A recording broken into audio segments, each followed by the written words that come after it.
This is the Decision Point with Anand Nanduri. We are live.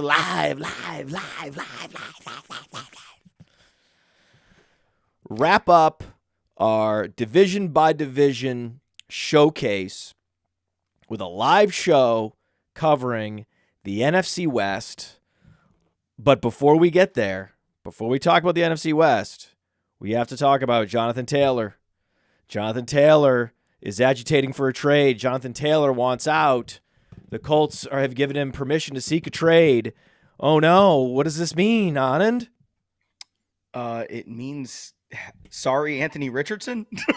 It means I hate it here because there's nowhere that he's going to go that's better for his fantasy value than he would have had in Indy.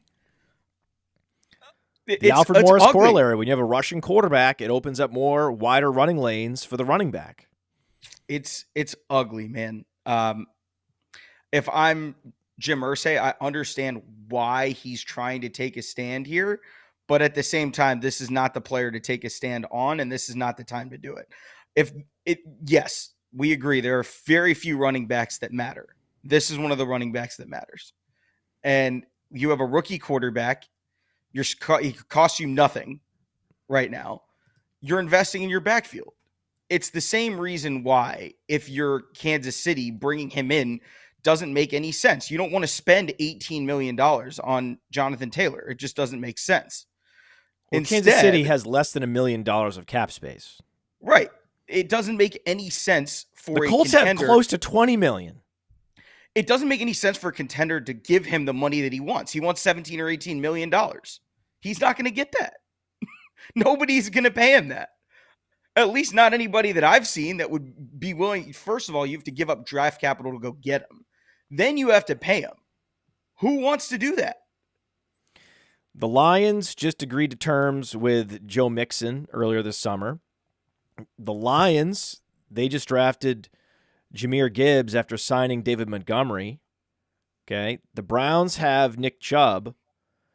And then you have the Colts and the Panthers. The Panthers just signed Miles Sanders to a 4-year deal, which is a big deal for he's not going to see all that money, right? But they signed him to a significant fake contract, a bigger, faker deal than most running backs get. And those are all the top teams, right? Those are the top 5 teams, other than the Cardinals, that are not in the market for running back at all right now because they're in full rebuild mode. Other than the Cardinals, those are the teams with the most salary cap space, and they have Chubb, they have Gibbs and Montgomery, they have Mixon, they have Sanders. So none of those teams are in play. Then there's the Colts with $19 million in cap space. So it goes Browns, $35 million in cap space. Then the Cardinals, $24 million. Then the Lions, $20 million. Bengals, $20 million. Panthers, $20 million. Colts, $19 million. You know who's next? Do you know who's next? Hit me. Cowboys. This is the one place that makes by far and away the most sense where I could actually see it happening. I can see Jerry Jones knows that this team is ready to win now, even though he's sort of ceded control to Stephen Jones, and now Stephen Jones has a much more conservative spending approach where they're not out here trying to make splashy moves. They're trying to do the right thing. They're trying to build from the inside out and build through the draft and be disciplined. And so the son has much more discipline than the father ever did.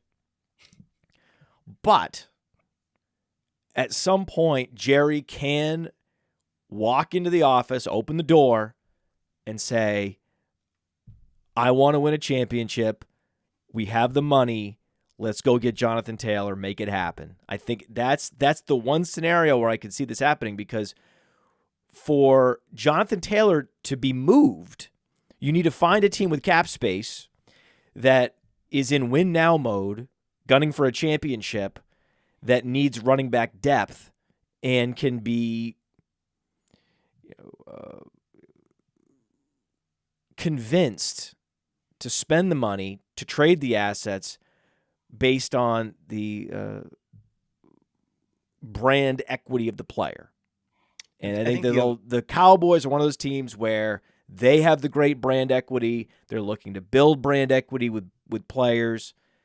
This is a move I can see them making. I could absolutely see them making this move. And sell it as this big upgrade. The Dallas fan X, who's still dismayed that they let Ezekiel Elliott walk and go to the Patriots and Bill Belichick and just those lame fan-sided stories, right, about how Belichick got the best of Jerry Jones, right? Like, this is a way to just end all of it.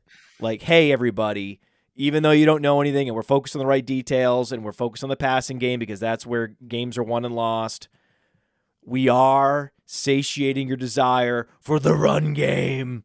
Here's Jonathan Taylor, the all-pro, all-American. Here you go. We did it. The funniest part about that, too, is it's very on brand. like it would be very on brand for Dallas to bring in a running back the caliber of Jonathan Taylor. It's not been on brand the last 2 years, man. They've been going in a different direction. They haven't been trading picks. They've been conservative, but this is the one scenario I can see. But the larger point is that I can find one team, right? I'm on the top 10 list of teams with the most salary cap space, and it's very difficult to find a team that I think is going to be willing to invest into Jonathan Taylor. The Patriots are on here, and they're the ones that got Zeke.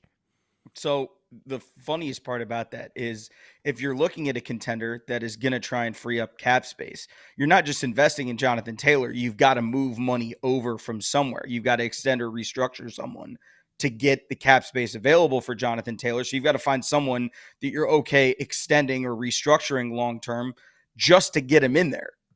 I mean, you're asking so much here. I do not think Indy intends to trade him. I think this is basically hey, you're stuck here. Go test the market and find out what you're really worth, and what we're willing to pay you is more than you're worth on the open market.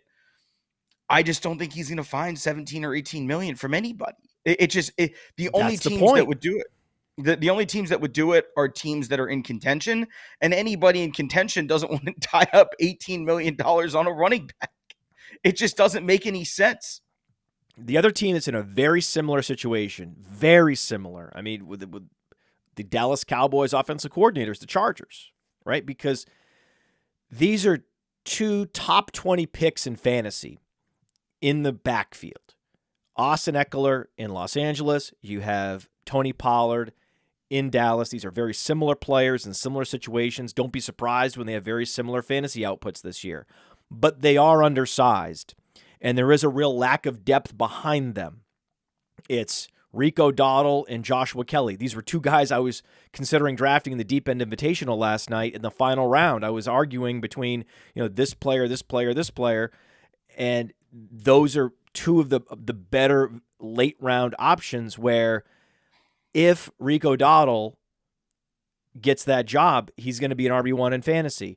If Joshua Kelly gets that job, he's going to be fantasy relevant. I'm not saying Joshua Kelly has the explosiveness necessarily to be an RB1 in fantasy, but it's going to be a very lucrative fantasy point scoring situation that they would walk into if Tony Pollard were to meet a situation where he misses games, if Austin Eckler finds himself with an injury. These are fragile backfields for contenders that are pushing their chips into the middle of the table this year. They have pass-focused teams, but they do know they need to hold defenses accountable and be able to run the ball. With Joshua Kelly and Rico Dowdle behind them, these are the two best candidates to go get Jonathan Taylor. The Chargers have $12.5 million of cap space. That's plenty because, as you said, they can also go and restructure just one contract and free up an additional $6-7 million this year and be able to bring in Jonathan Taylor. So those would be my top candidates other than the most obvious one that everyone's talking about right now, which is the Dolphins. And so the Dolphins have $13.1 million of cap space. Devon Achane was just injured, But the problem that I have with that move is that while you have systems that would benefit Jonathan Taylor and he would fit in nicely, the stretch zone running scheme in Miami is not designed for running backs like Jonathan Taylor. It's designed for small running backs that are super nifty and quick and can get to the edge and just put their foot in the ground and go upfield with that one cut. Jonathan Taylor offers a lot more than that. And so the whole system, the whole stretch zone system was designed to have disposable running backs so you can just swap in and out, right? You can hot swap, right? And so there isn't as much benefit to a Jonathan Taylor in that system. He doesn't offer as much, right? Because it's a more one-dimensional running back that, hey, are you a slasher? Are you Tevin Coleman? Are you Raheem Mostert? Great. Go get the ball, take the sweep, get upfield, cut it back, and maybe you hit a home run. And that's our system. That's our running. If you're Elijah Mitchell, that's going to work really well. You're going to be a good fit for that system.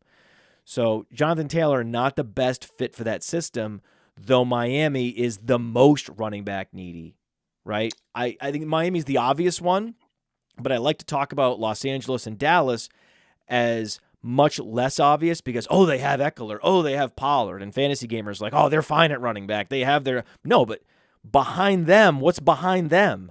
And neither of these guys are these big, traditionally durable workhorse backs.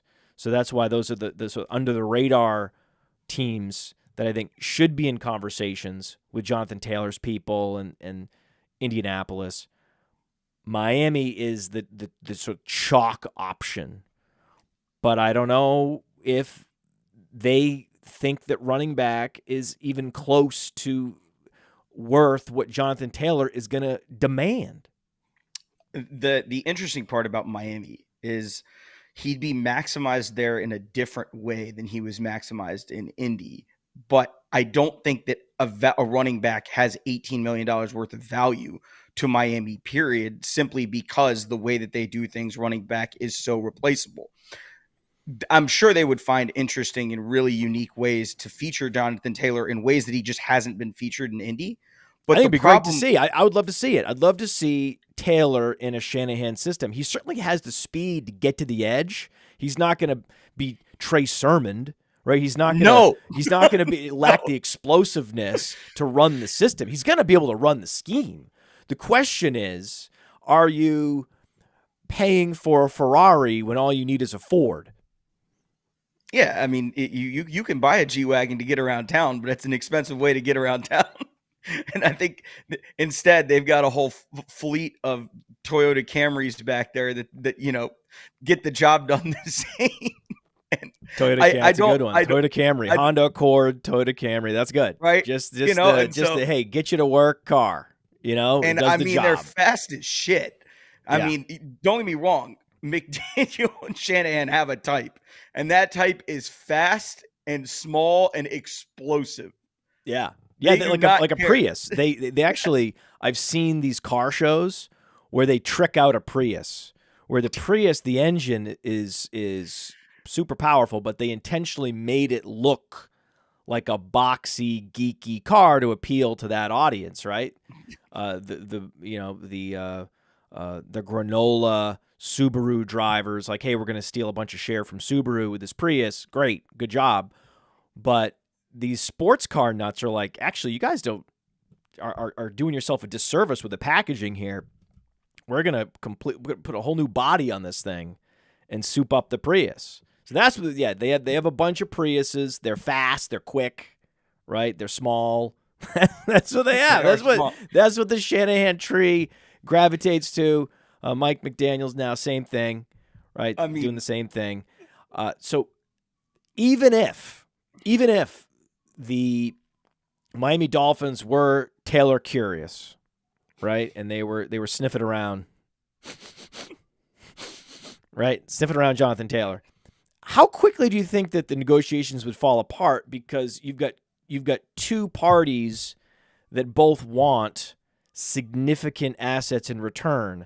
You want Jonathan Taylor that wants significant money in return for playing, and then you have Indianapolis who's going to want significant picks or players or both in return for Jonathan Taylor. So you have to give up picks and you have to sign this guy to a big contract. Typically, NFL teams are willing to do one or the other.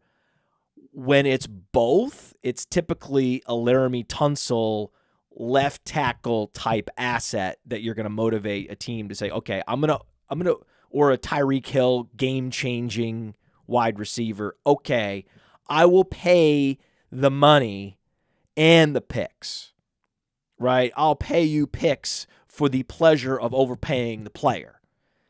I haven't seen that with a running back in many, many, many years. And I think that the gambit that you're talking about is that Indianapolis is telling Jonathan Taylor, hey, we don't think that there's a market for you. I don't think anyone's going to be willing to give up a first-round pick and pay you top of the market. We're pretty confident. We've called around. We've done our research. But why don't you go ahead and go do your own research, and then you can check back with us. It gets ugly, right? Because you want him to be there. You definitely want him to be there. If you're Indy, you want him there. You do not want Anthony Richardson without a running back. It's a recipe for disaster. Any young quarterback will tell you. Like that's one of the easiest things you could do is turn around and hand the ball off if you're Anthony. It's ugly. The negotiations have gotten ugly. His agent's gotten involved. Jim Irsay's saying stuff to the press. It's just bad all around, man. There's not a better spot for him fantasy-wise than Indianapolis. There's probably a team more likely to win that would be willing to trade for him, but they're probably not giving up a 1. They're maybe not even a 2. And then you have to trade for the right to overpay him. It's a tough sell. It's a tough sell for anybody. The only thing that I could think of is potentially if Miami does pull the trigger on it is they want somebody to be able to carry the load offensively on the off chance that Tua is hurt for a couple of weeks and they just need to run the ball and maul people. But they have more than enough to do that now with, I'm not to take anything away from Jonathan Taylor. Raheem Mostert is no Jonathan Taylor. But, I mean, they've gotten valuable rushing production from just about everybody they've plugged back there. So his value is not going to be maximized the way that he would want because I'm assuming that contract would be relatively incentive-laden. He's not going to be incentivized to do the things that make Jonathan Taylor in Miami when you have Tyreek and Waddle on the outside. When you look at the depth chart, you have Zach Moss behind Jonathan Taylor. Zach Moss is out 4 to 6 weeks with a broken arm, so he's going to miss week 1 almost assuredly because it happened on July 31st.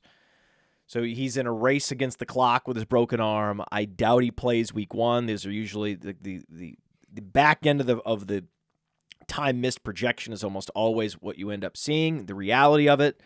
And then it's usually that's a lie anyway. So if it's 4 to 6 weeks, it's usually 8 weeks.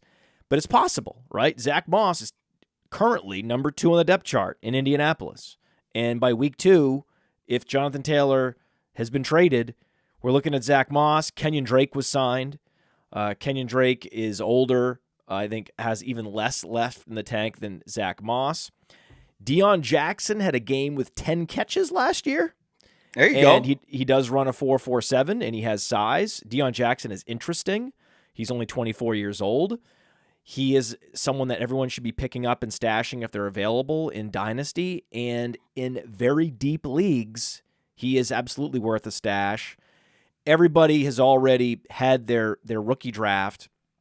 I mean, except a handful of Dynasty leagues. So Evan Hull has already been drafted. Evan Hull was a 3rd-round pick in rookie drafts, sometimes falling to the 4th round. That's looking like more of a value just based on the uncertainty. We believe if we were setting odds that Jonathan Taylor, by far and away, most probable outcome is that he's going to be a Colt, right? Yeah. That he's just going to have to work all this out for yourself, go home, go do your own research, come back, and then maybe you'll have a new appreciation of what we're willing to offer because you've gone and done your own research, and that's totally cool and happy to let you do that. It is a bummer, though, that it has gotten to this place with their relationship.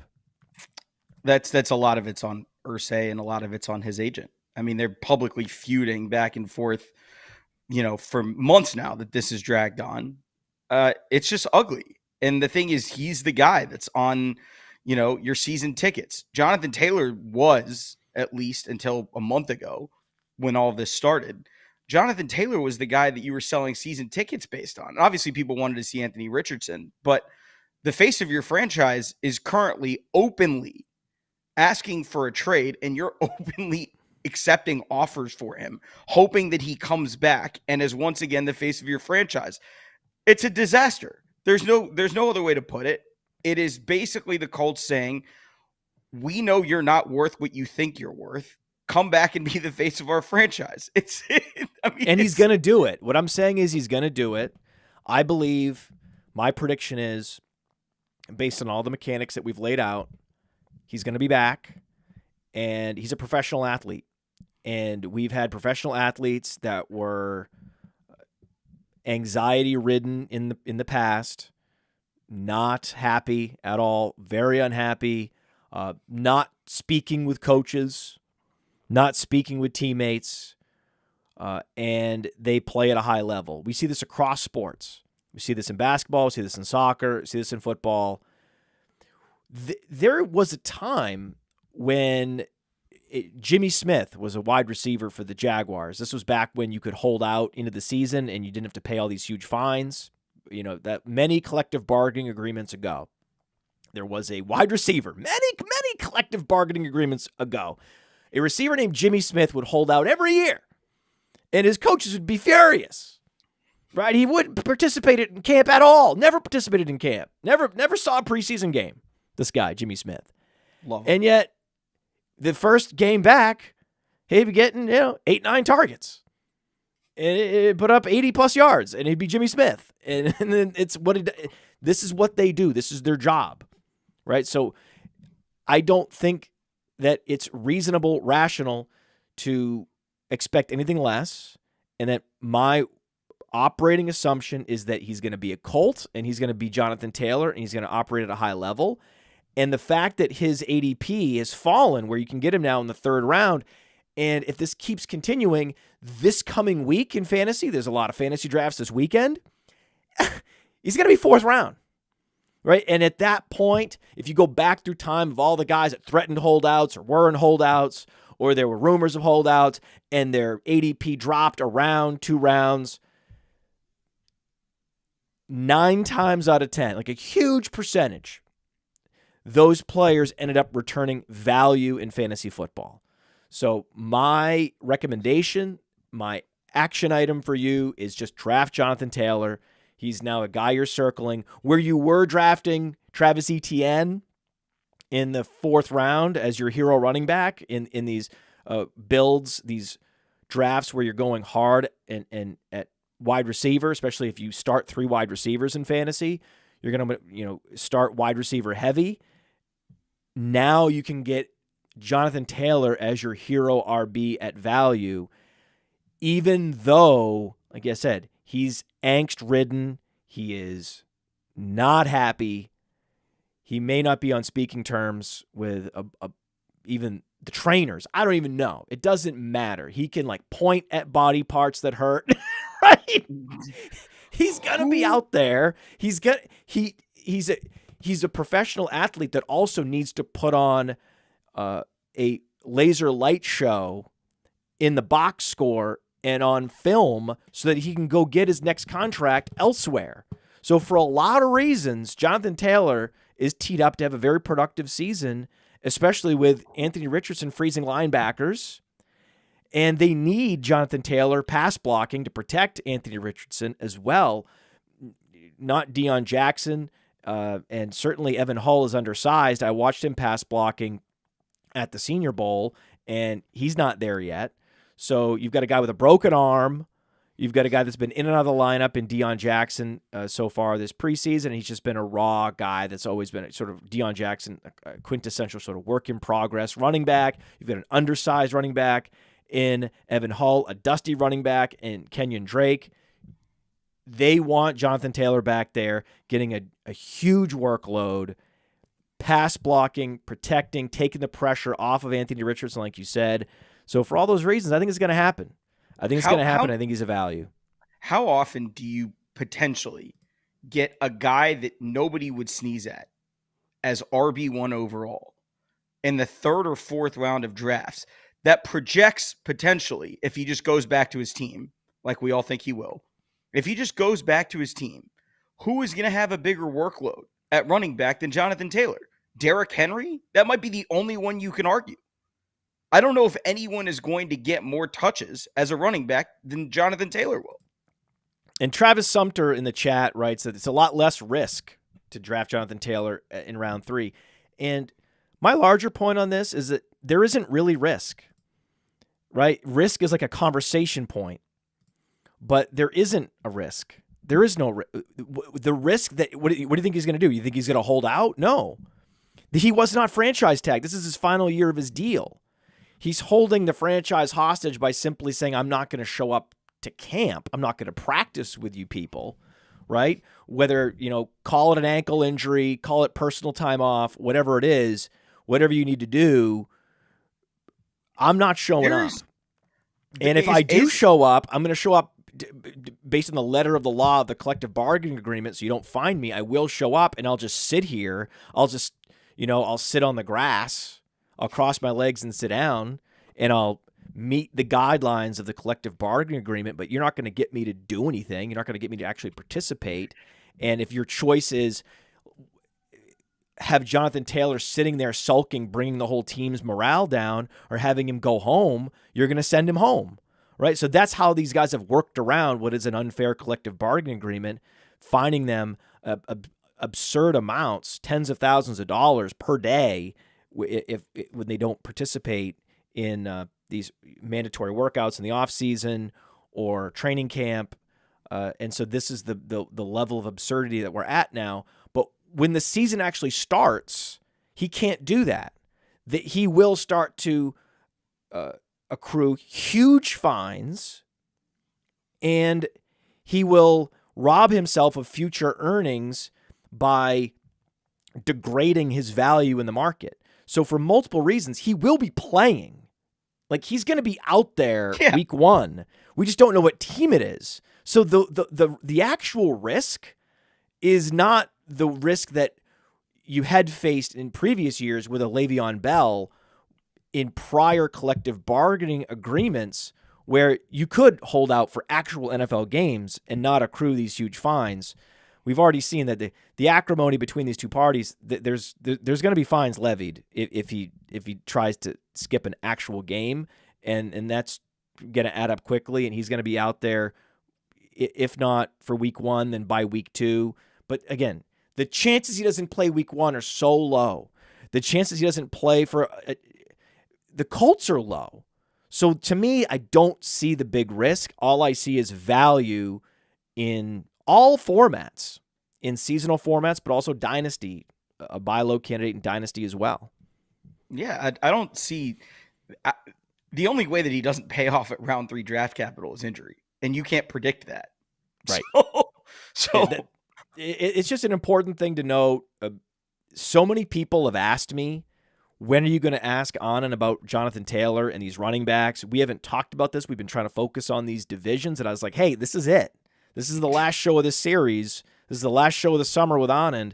I've got to ask him about Jonathan Taylor. And I'm glad that we waited, because there was actually less to talk about. Now that he's been given permission to seek a trade, there was actually a lot more to talk about. Now that his ADP is going in the 3rd, 4th round, there's actually a lot more to talk about than like the speculation that his ADP might change or that things might change. Well, now things are really starting to change and happen. But it's a darkest before the dawn scenario where, there seems to be maximum upheaval and tumult at this point right now. But that's also the moments that happen just before a deal is done. Fantastic buy low candidate. That's right. And, mentioning these people in the chat on Facebook, Travis Sumter's on Facebook, and we had a contest to allow people to win a draft kit for life. Draft kit for life. And one of the ways you increased your probability of winning a draft kit for life is, I'll say that a few more times. I know it's a fun thing to say. it was to follow us in these different social platforms, like Facebook, for example. Like we have like, I don't know, 2,000 Facebook followers. It's not a big number, right? So I was like, hey, follow us on Facebook and you'll increase your odds in our ultimate sort of world famous draft kit giveaway for life, right? So we have a winner. I think we have a winner. I am announcing it today. We said we'll announce it live on Wednesday. And I talked to the head of marketing, Nick Lynch. I said, hey, Nick, can I just announce it on the Decision Point show with Anand? And he said, sure. And I have, Anand, a drum roll sound effect. So are you ready for the drum roll sound effect? And I'm gonna announce the name here. This is it. And again, if you submitted your entry and you don't win, then my suggestion is go buy the draft kit because it's worth it. Everyone that's come on here says it's the best draft kit and it's well worth it. And even Alan Sosowski said, hey, you seem to be soft pedaling the price of your draft kit. Don't do that. It is the best draft kit. You should be proud. It's a great value.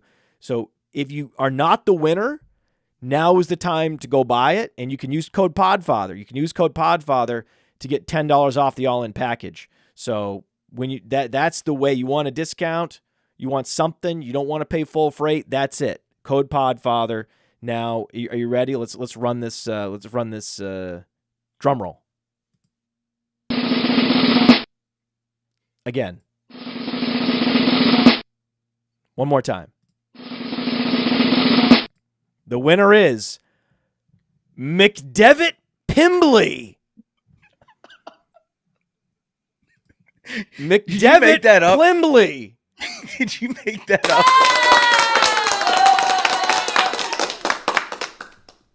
McDevitt Plimbley.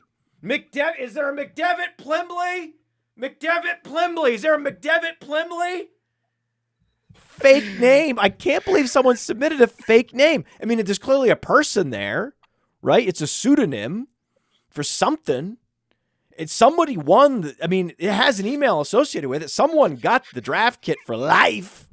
It's like in 2024, 2025. They'll always have access to the draft kit. Lifetime membership, basically a key to the player profiler city is what this person won. And they used a pseudonym, McDevitt Plimbley, for Christ's sake. Oh, that's going to be an all-time clip. I can't. What? Nick gave me the name. I'm like, really? Really? Really? Okay. All right. Oliver Closeoff. Right? Remember Bart Simpson? Oh yeah. You know, day one of middle school classes, somebody changed up the roster. I mean, Jesus Christ. Oh, that's fun. Last name Nis, first name Harry, middle initial P. Right? Hey, anybody? Is there a Harry P. Nis? Hey, everybody in the bar. Is there a Harry P. Nis? Right? I get it. It's fun. Why not? Why not punk me? I don't know. I don't know what this. I'm sure there's some underlying joke that I don't even get. I'm Mo from Mo's Tavern. That's basically what's happening. This joke is over my head. It might as well been Amanda Hug and Kiss. Right? Can I get Amanda Hug and Kiss? Next year. Next year. Bend over. Is there a bend over? Bend over here. Do we have a bend over? Huge ass. Huge ass. Oh man. Yeah. There was some like a leaky butts. I don't remember. There's so many. There's just. I am very happy that the Simpsons were invented, and the fact that they've had 30 straight seasons or whatever it is. I don't know. In the chat, you can help me out. How many straight seasons have there been of the Simpsons? One of the most impressive runs of a show in the history of entertainment, right? Going back to Shakespeare. It's like Shakespeare, The Godfather, The Beatles, Simpsons, right? It's like top 5 all-time entertainment ever. So great stuff there. Great. I'm very happy that we were able to do the announcement. A couple more items here. I was in a draft last night. I see Cody Carpentier is in the chat. I drafted in a best ball league Kareem Hunt, and Cody laughed at me because basically what's been going around the campfire, because he's been going to all these training camp practices with Roster Watch, and the word is that the reason why Kareem Hunt hasn't signed yet is because he's shown up very out of shape. Ooh. Very, very out of shape. So there is a possibility. Just want to let everybody know before they think about drafting Kareem Hunt. I didn't know this. Cody let me know this like 10 seconds later as we were streaming. He's like, you know why they're not signing Kareem Hunt, right? I was like, why? And they're like, because he has let himself go significantly. And I was like, well, I did not know that. I wish I'd known that 10 seconds ago. I would have gone Jonathan Kelly. I was going to say, you see what I did there? Jonathan Taylor. Imagine Jonathan Taylor and Joshua Kelly together melded into one guy in Los Angeles. That's what I was going for there. Joshua Kelly. Should have gone Joshua Kelly. But I'm so averse to handcuffing because I had Austin Eckler. I was like, no. I was like, I know the guy I should pick right now is Joshua Kelly. I know that he's the chalk pick. I know that there's no other running back that has the upside that Joshua Kelly has at this point in the draft with Rico Dowdle off the board. But fuck it, I'm going Kareem Hunt, right? I'm jumping in the pool naked. Let's go. And then Cody's like, hey, man. I think he runs a 4.8 at this point.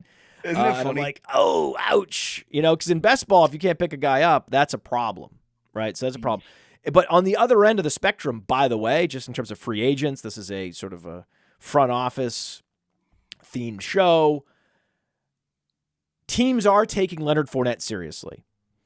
So Leonard Fournette and Kareem Hunt should not have similar ADPs. Leonard Fournette should be going a lot earlier. Kareem Hunt shouldn't be drafted at this point because of this. And Leonard Fournette is getting into shape. He took his time, which is what he's known for, but he took his time, and he's now finally getting into shape just as teams are starting to have a panic about backfield injuries or potential holdouts or, trade demands, all these things. And so now he knows after a couple weeks there's going to be some major injuries. And now is when he's working himself back in, and he's starting to put out the whisper campaign through his agent. Hey, Lenny's ready. He's almost, or I should say he's almost ready. He'll get there, man. And the thing is, the funny part is he's Ezekiel Elliott minus the PR campaign. Like, Lenny is a short yardage back, but he is a short yardage back. But he can also catch passes in a way that Ezekiel Elliott cannot. And, Zeke Elliott with worse marketing. McDevitt Plembley. McDevitt. Is there a McDevitt Plembley? You won a draft kit for life. That's never gonna not be funny. I mean, honestly. Hey, we got to talk about the NFC West.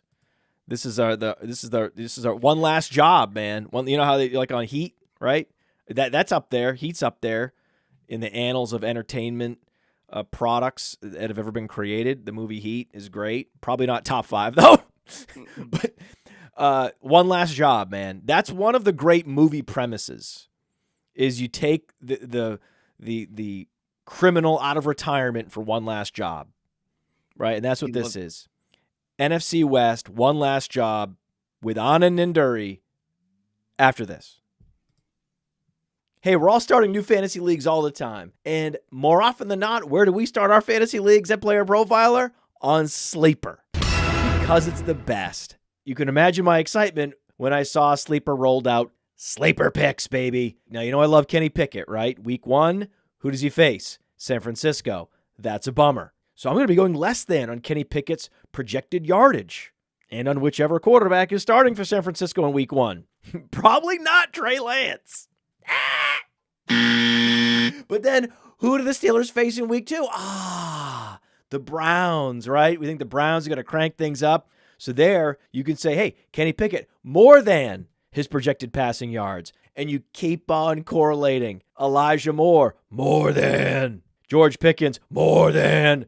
And if you pick up to 8, that's how you 100x your payout on Sleeper. It's called the Hail Mary. So if you use promo code Underworld, you get a $100 instant deposit match. Check out Sleeper's terms and conditions for details. These Sleeper picks are live in over 25 states. Yeah, buddy.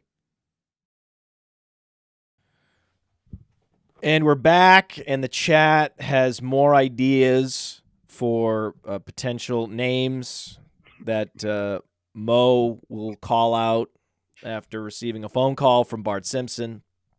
There's a linebacker for Texas that Cody likes. And also we can't forget, and I apologize that this didn't come to me earlier. See more butts? I want to see more butts. See more butts? I need to see more butts. Shout out to the chat, man. Chat's doing great. Chat's doing great today. I like these morning shows where we start at 11 or 12. We started even earlier on Saturday, did a 9:30 Sonic Truth, and you're the only game in town. You're all that's there. You're all that's live, and people are waking up. They're watching you with their breakfast or their lunch. It's a good time. It's a good time. So now let's look at the NFC West. There are some teams in here that are not interesting, like the Rams and the Cardinals, and there are some teams that are interesting in that they have a chance to win something this year in Seattle and San Francisco. Now, Los Angeles and Arizona are interesting in that they have a chance to win something in the NFL draft. So let's start with Arizona. The working assumption is that they are on Caleb Williams' watch. Do you agree with that? I think they might as well be on the clock at this point. I mean, I don't think there's a watch. I think they might as well be on the clock right now. We got Sterling as the producer of the show. Sterling, show producer. Put that on the board. Put that on Twitter. That's a quote. Snap that quote for Twitter right there. Right? I mean, they're not on the watch. They're not on the Caleb Williams watch. They're on the clock. 101. Send them on in. I mean, look, it's rough finding anything decent in Arizona outside of Kyler Murray and his contract extension for $11 bajillion, which is great. And for the 11 games a year that Kyler Murray usually plays, he's fantastic. And the big problem with this team is they wanted to go acquire a bunch of expensive veterans like J.J. Watt. They wanted to do all kinds of ludicrous things, trying to bring in pass catchers and God knows what. And this is the price they pay when you half-ass something. You brought in DeAndre Hopkins. Didn't work out. You brought in Zach Ertz. He was productive for a little while. But this is what a rebuild looks like. And they're clearly planning to be bad. And that's fine. There's a lot to like about this draft class of guys that they drafted this year. But this is the easy fade, worst team in the league candidate that we've seen in a long time. Because usually there's some competition at the bottom. There's no competition at the bottom. The Arizona Cardinals are the worst team in the league right now. Well, remember, they did the thing. They were the ones that did the big trade. The most embarrassing trade was not done by the Carolina Panthers because they actually traded up to the 101 and they got the quarterback who is the 101 has a lot of additional extra value in cachet. And when you have to overpay for that guy, it's much more understandable. When you jump up after you just picked a quarterback at the 102 and overpay for Will Anderson at the 103, that's more embarrassing. And I love that Arizona was on the other side of that deal. It's just always worth remembering that it was Arizona that was on the other side of that deal. because they were able to get the 112 and the 202 and a 2024 first, and these are the picks that always get me. I don't understand how they end up getting thrown in. The 2024 third rounder. How you've already grossly overpaid, right? To move up 9 spots, you've already given up a first rounder and a second rounder this year and a first rounder next year. Wait, what? No, what? No, how? And yet, like, they're like, yeah, we also are going to need your third, right? At that point, can't you just say, are you that obsessed with Will Anderson? Are you that over the moon, right? Is your heart beating through your chest for Will Anderson to such a degree that you have, yes, whatever it takes. Yeah, the third rounder's fine too. Anything else? Right? And then Chicago's like, you know what? This is the mood in Houston right now. Yeah. Yeah, and then I remember that Chicago must have been like, yeah, okay, actually, there is something else. Thank you for including those extra picks. We also want DJ Moore. It's like, and then they're like, yes, and they say yes. I can't. To me, it's humiliating. It's like that third rounder was the humiliating last straw in the deal. That just it's a power move to show, like, who is the alpha in this exchange, right? The funniest part about that is what that pick could end up being. Because that pick could end up being Marvin Harrison Jr. That pick could end up being Brock Bowers. That pick not the first rounder. I'm talking about the third rounder. The third rounder could also be a good player, and that would be embarrassing. Probably will be a good player. Right? But the 2024 first is coming from Houston. It's going to be a great player. That's a guarantee, man. And they still have their one too. So I mean, you're talking about life changing lives here. And then whenever they get back, you replace Steve Keem or Keim. Is it Keem or Keim? Keim. Steve Keim. Keim. It's again running bit that I mispronounce his name every time. Keim time. So it's no longer Keim time in the desert. Who's the new guy there? Who's the new guy in Arizona? Monty Ossenfort. Say again? Monty Ossenfort. Is that another one? Did he win a free draft kit for life? No, he did not. No, but Houston's trying to give him free draft picks for life.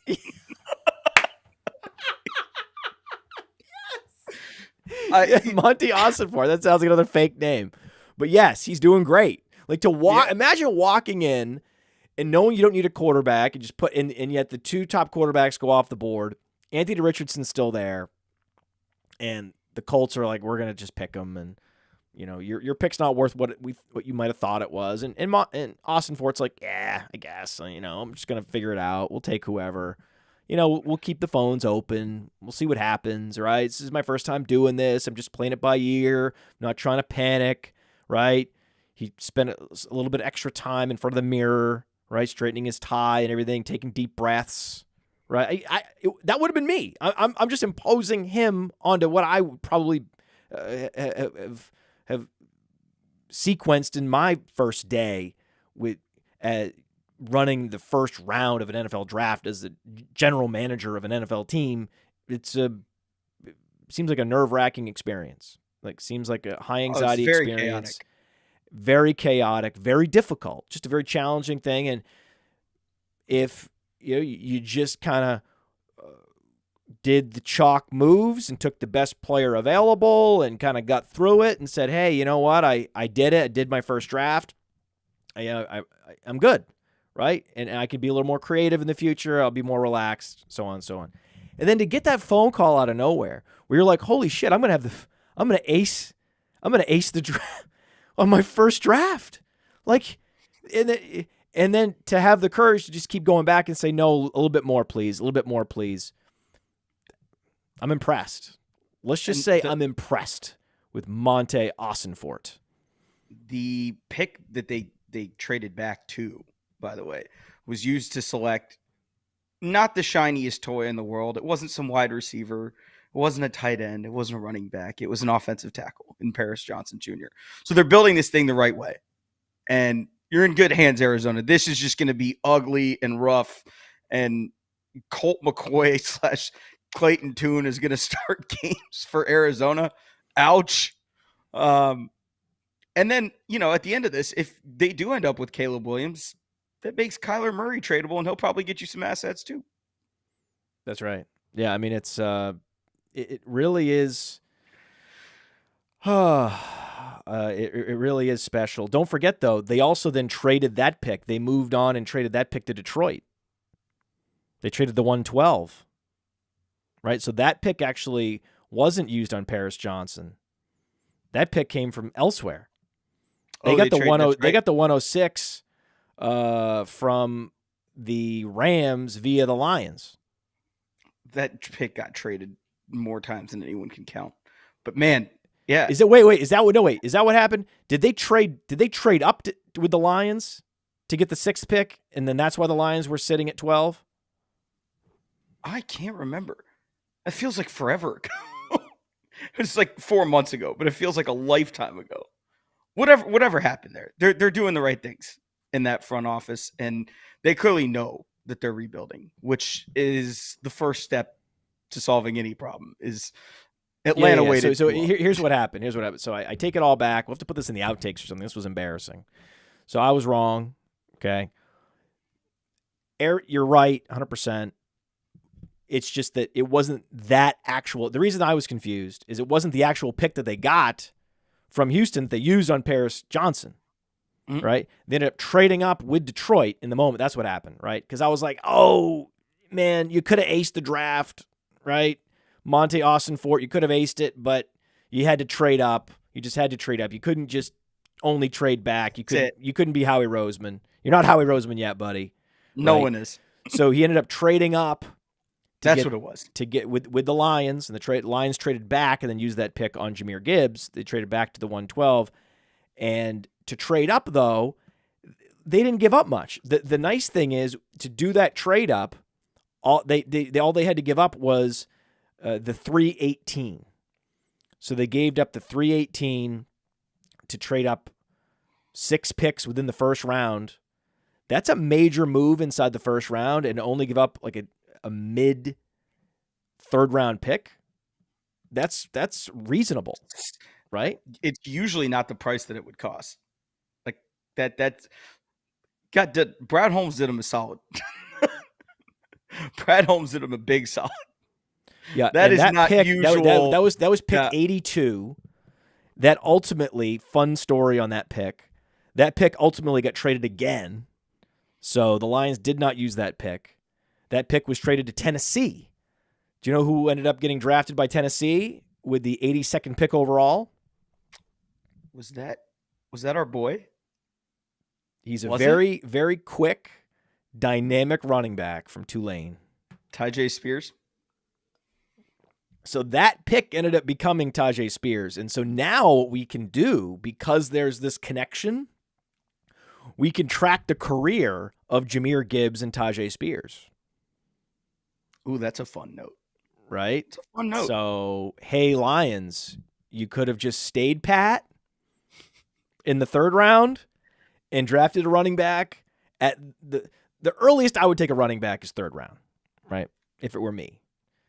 So the earliest you should be taking a running back is 3rd round. If you just stayed with that pick in the 3rd round, you could have had Tyjae Spears, who is 90% of what Jahmyr Gibbs is anyway, and you could have had a total stud in the 1st round at any position other than goddamn running back. You could have had Lucas Van Ness, a complete disruptor at edge, a stud edge rusher, or Broderick Jones, a stud left tackle. You could have either had Jones or Van Ness, 2 of the best available at 2 of the most important positions, but no, you had to go Jahmyr Gibbs. That's why the Jahmyr Gibbs pick was so bad, because Van Ness and Jones were like instantly drafted back-to-back by the Packers and the Steelers. And the Packers and the Steelers are these sort of original NFL franchises that don't do a lot of trading, and they just take a lot of chalk picks on draft day.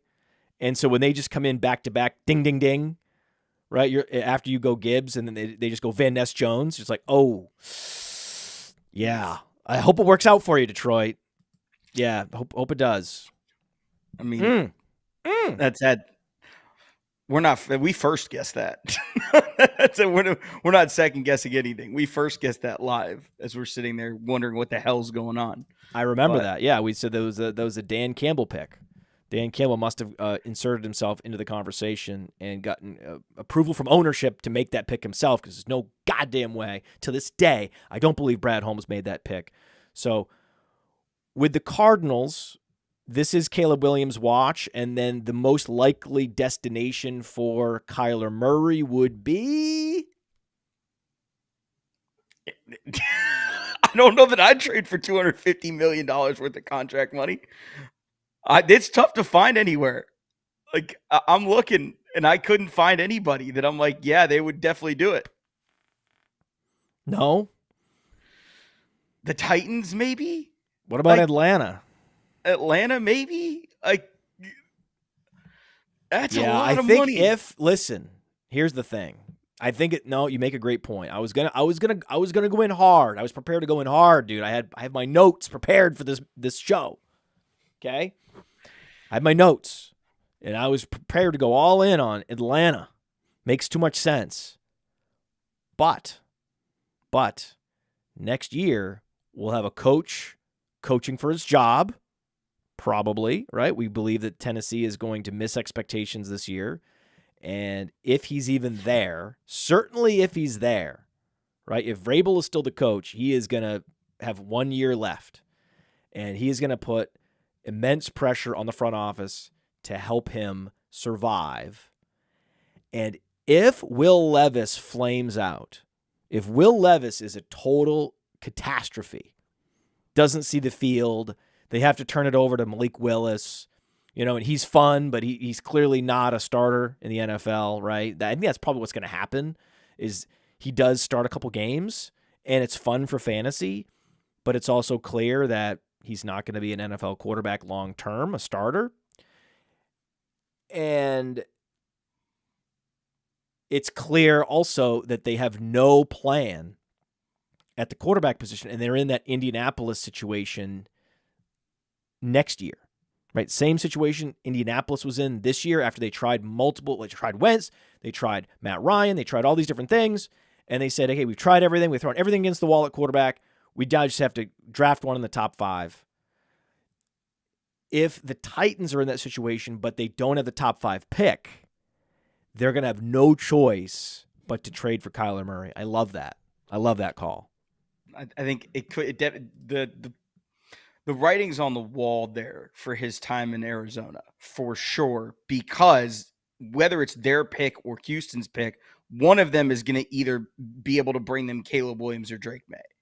So I don't, if you have Kyler as a dynasty asset, I don't know what you do with him other than hold.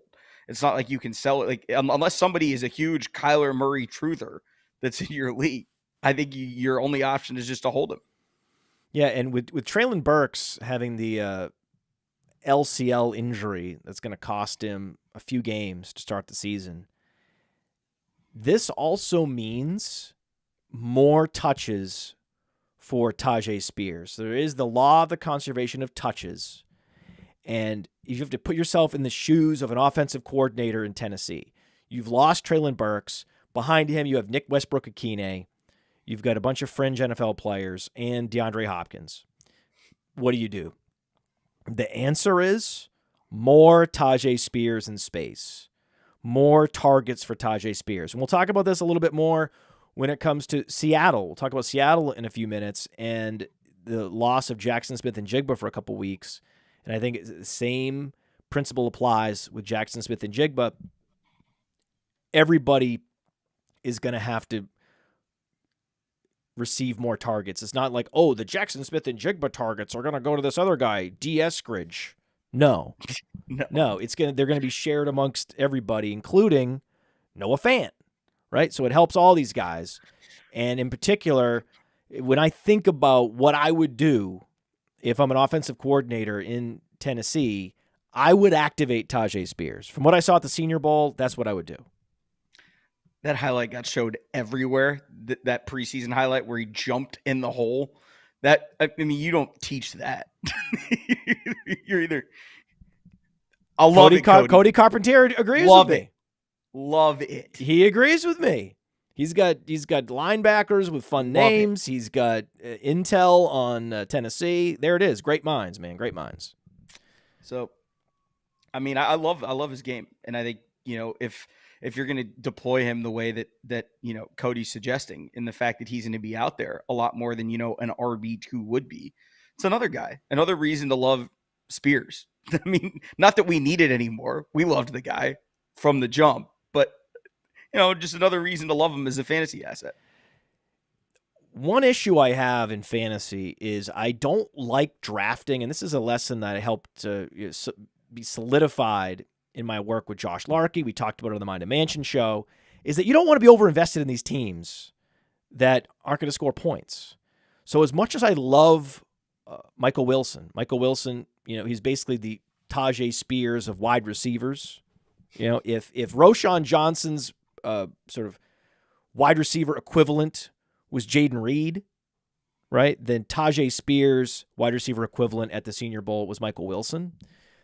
I think that Michael Wilson is a better all-around wide receiver than any other receiver on that roster. Better than Marquise Brown. Like, if I'm starting a franchise today, I want Michael Wilson. Marquise Brown is a field stretcher. Marquise Brown has had some big boom weeks. But we're talking about Colt McCoy. I don't know when Kyler Murray is going to be back. And when Kyler Murray does come back, how checked in is Kyler Murray going to be? How much is Kyler Murray going to want to be there? What if they're already trending toward Caleb Williams? What if all the headlines are about Caleb Williams? What if it's already a done deal in the minds of the fans and on social media?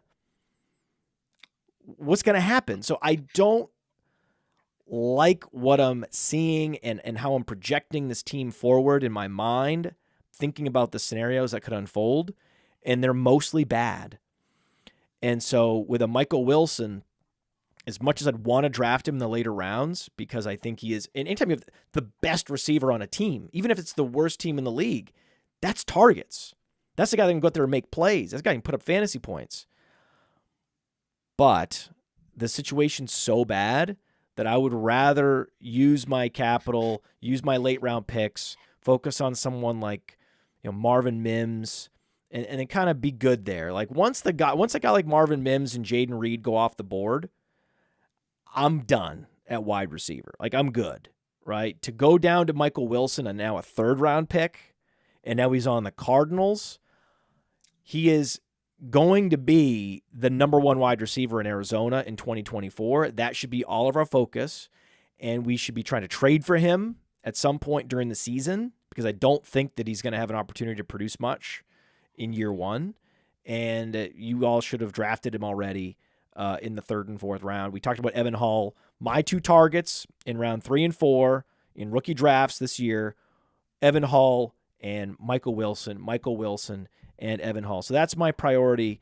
And I also believe that Zach Ertz is going to beat expectations coming back because they have the new procedure. Have you heard about this new procedure where if you have multiple ligament tears, they can repair them both at the same time? And then you have one recovery instead of before. The reason why these multi-ligament tears would hold these players back so much is because they'd have to go in, repair one, repair the MCL, go back in for the ACL later. So you have to do a rehabilitation and then re-rehab. So there's no more re-rehabs with these multi-ligament tears. That's helping Ertz. That's helping Javonte Williams, you know, beat these timelines that seemed impossible, right? So really, it's just about getting the strength back in the knee, getting the flexibility and the trust back in the knee. That's really what it's all about. As long as they can do that, they can get back out there. So that's another reason why I'm not as in on Trey McBride this year. Like, I know Trey McBride's a late-round sleeper, and especially in tight end premium leagues at the FFPC, but you're going to have another lower body injury occur to Zach Ertz for him to really pay off, and I'm not in the business of predicting that. So now it just seems like there's just too many bad players or dusty players ahead of good players on the worst team in the league. That's not where I want to invest. Not even a single roster spot in fantasy. But in Dynasty, these are the two guys. Michael Wilson, Trey McBride, Mike Wilson. Get these guys at some point. If you don't have them already, try to figure out a good time to trade for them, because it's not going to go well in Arizona, and there's going to be plenty of opportunities to swoop in and trade for those two guys. But longer term, you're going to want them. I think that's the basic math here is avoid all Cardinals for 2023, and Wilson and Trey McBride are the ones you want for 24. Yeah, I think Dortch isn't going away. Rondale Moore's not going away, right? Rondale Moore's Ant-Man. He's going to get out there. He's going to have plays drawn up for him, right? Screen plays, bubble screens, all these things, jet sweeps. They're going to draw. I would, right? Again, what would you do if you're an offensive coordinator? That's what I'd do. I'd use Rondale Moore. And Greg Dortch is undeniable, right? He's an undeniable separator. So now you got 4 receivers out there that are good enough to earn targets. It's a mess. I mean, the question is how much fun can you have as Arizona's OC this year? Mainly because who cares? Yeah, you're expected to be the worst team in the league. Go do whatever you want. Run the wishbone if you want to. No, run 5 wide receivers. That's what I would do. I think that's a great point. There is no better job. Just like the best job would just be to be Arizona or to be Chicago last year, where you have people calling you on the phone and willing to basically double pay for your assets. That's a great position to be in. Thank you. I will take everything you have. You're welcome. Goodbye. It's a great position to be in. It's also a great position to be the offensive coordinator in Arizona with no expectations and all these weapons. It's fun. Be fun. It's fun. Yeah. What if you turn Clayton Tune into something? You There's know, a lot of things that could happen. Like this is peak like sicko fun. Like this is the equivalent of watching Maction on a Tuesday, but professional football. Yeah, well, Go do whatever the hell you want. Yeah, Clayton Tune is that guy, though. Clayton Tune is that guy, like a Maction type guy. Now, Houston's not the Mac, but it's like this. Is it the Sun Belt? It's great. He's the set. Did you know that Clayton Tune is the second most athletic quarterback in this class? It's gonna be fun, man. It's gonna be fun. Go have fun, Arizona. Play in your little sandbox. That's your job this year. 4,000 yards and 40 touchdowns for Houston. 4,000 yards, 40 touchdowns, 500 rushing yards.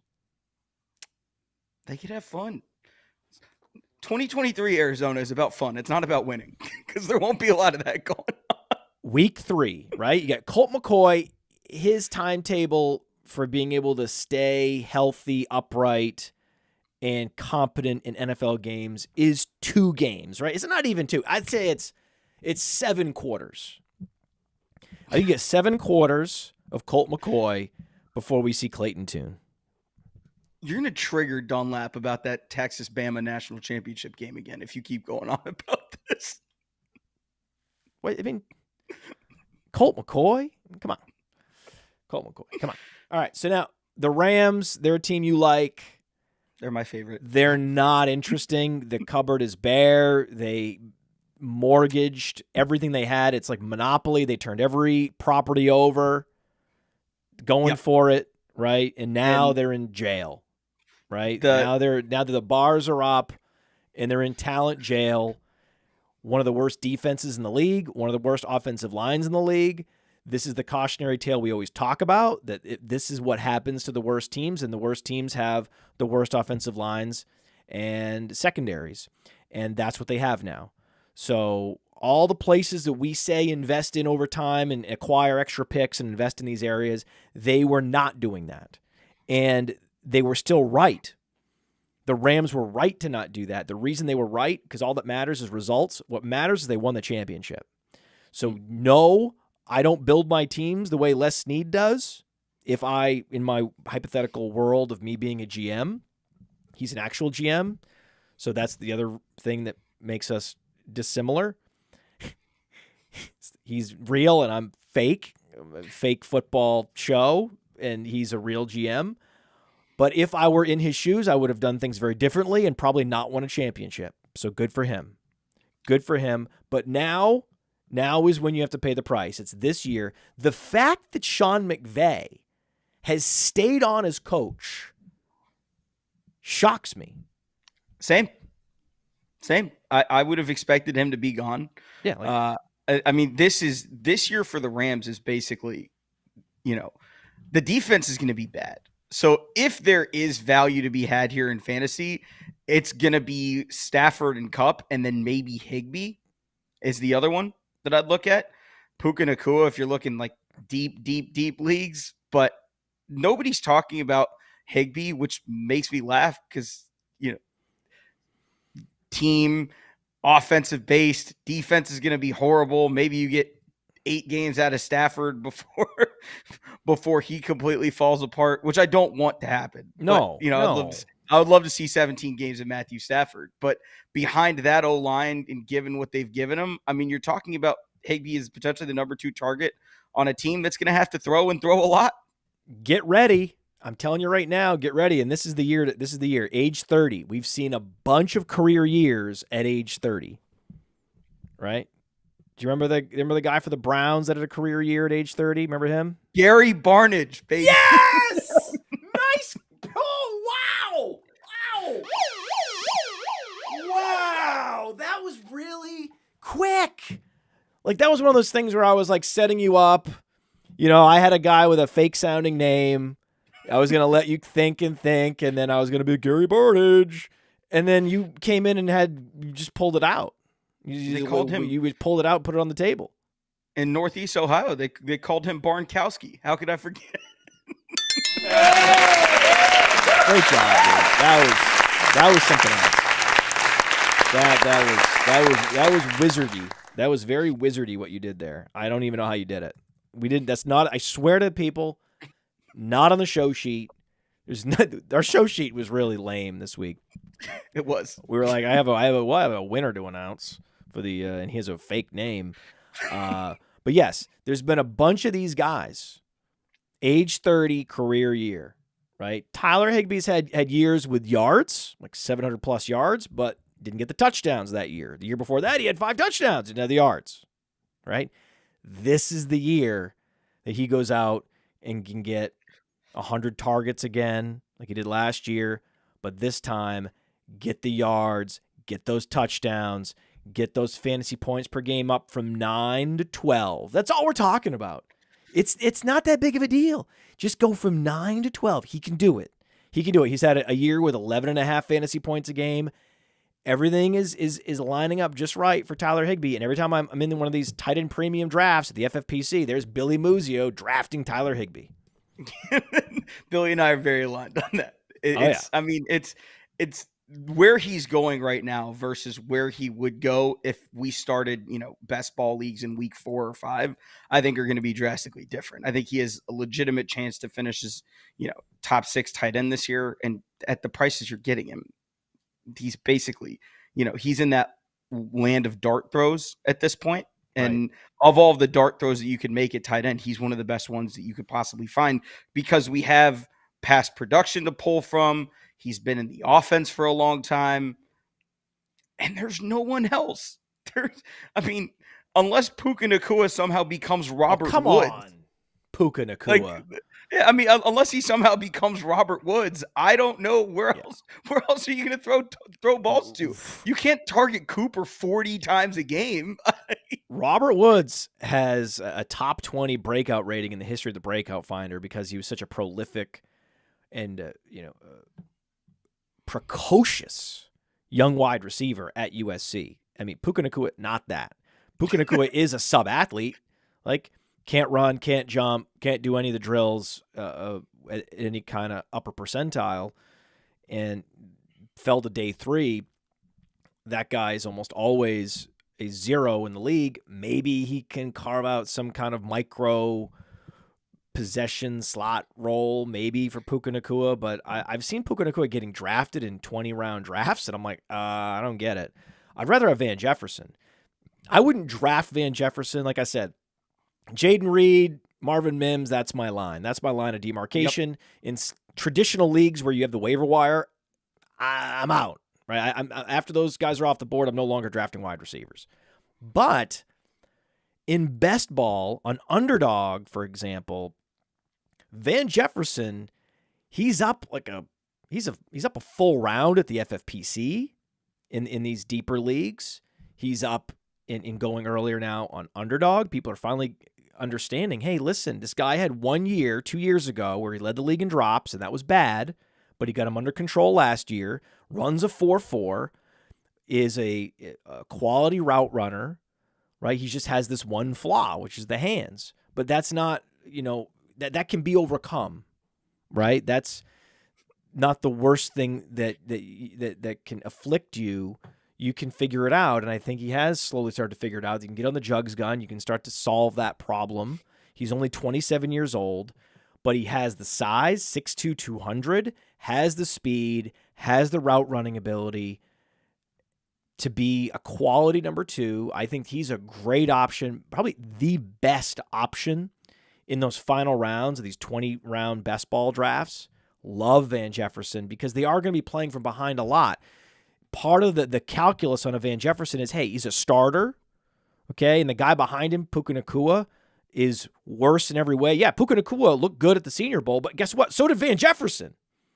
Van Jefferson actually looked better at the Senior Bowl. I was at both Senior Bowls with Van Jefferson at one in 2020 and Puka Nacua this year. I was at both Senior Bowls. Guess who looked better? Van Jefferson.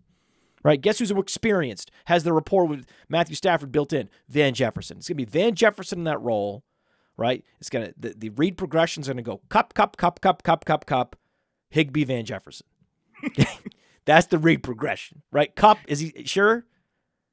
Sure, double sure. Cup again, right? Cup. Are we maybe one more time? No, don't. Oh, we have the football. I'm getting the football. We have the football. We got to get the football, right? So we got to get the read progression. So the reprogression for LA goes a cup,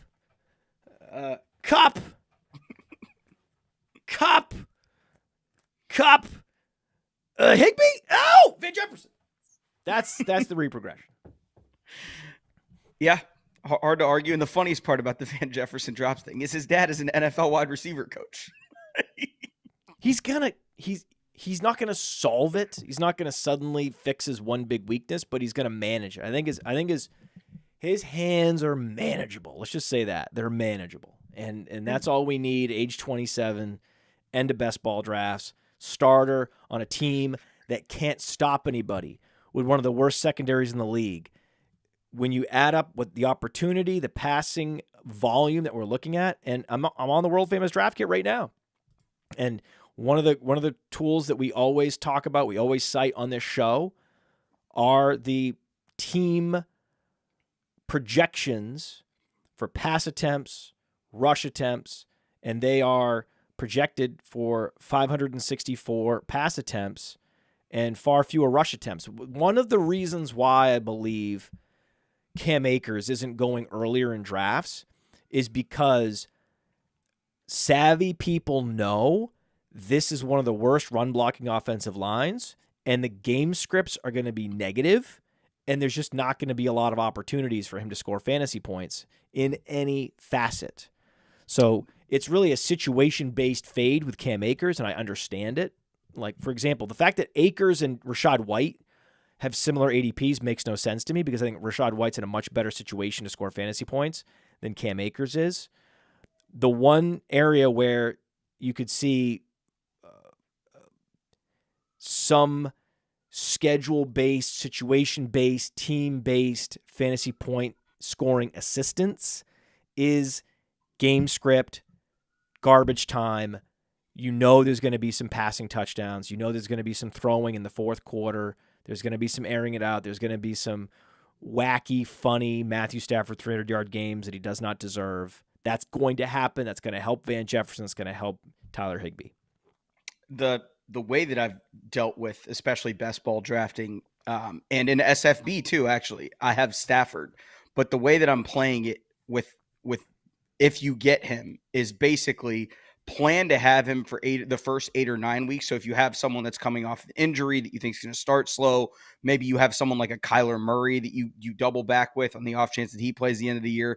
So I packaged Stafford with taking Purdy around earlier than he was going in SFB, like around earlier than we thought he would go, so that basically you can get 17 weeks worth of play out of one player, even if, Purdy had started the season slow. But that's how I've been dealing with Stafford in particular. But I mean, the You're Rams pretty good at offense- this, man. You're pretty smart. You're a versatile guy. You're like a Renaissance man. You get fantasy too, which is really cool. By the way, Stetson Bennett, the 192-pound, soon-to-be 26-year-old rookie Stetson Bennett is who is behind Matthew Stafford. And that's the next question. Well, who's behind him for Superflex? No, Clayton Tune, much better option than Stetson Bennett. Get out of here with Stetson Bennett. It's not good. He's not good. It's not going to happen. Clayton Tune, totally different story. Much more upside with Clayton Tune. And there's just a lot more upside, a lot more to talk about with the other two teams in this division. So Seattle, we'll start there in terms of the list of teams that are fun to talk about, that have a chance to actually win something. It's a list of 2. Seattle, I believe, are poised to exceed all expectations this year. What do you think? I would not be surprised if the Seattle Seahawks win the NFC at all. Okay. I would not at all be surprised. But okay. Win the whole NFC. Yeah, that would not surprise me. The NFC champion, because I'm looking at BetMGM. By the way, BetMGM, the promo code is Underworld. You get up to $1,000 in free bets if your first bet doesn't win at BetMGM. Mm-hmm. Pretty cool, right? The promo code is Underworld. Before the season starts, if you have DraftKings, if you have FanDuel, most people do, you're going to want a third sportsbook app on your phone so you can line shop. That sportsbook should be BetMGM. Also, Anand, I believe you have hats. I do have hats. The hat that I'm wearing, actually. Okay. So Anand has 5 free hats to give away. 5 free BetMGM hats. So if you get BetMGM for the first time, sign up and place a bet. Let us know. Email me, podfather@RotoWonderworld. Let me know. Show me your receipt, and then we will send you a free hat from BetMGM. They look really good. Look good on you, man. Thanks. So that's all in play. You're welcome, everybody.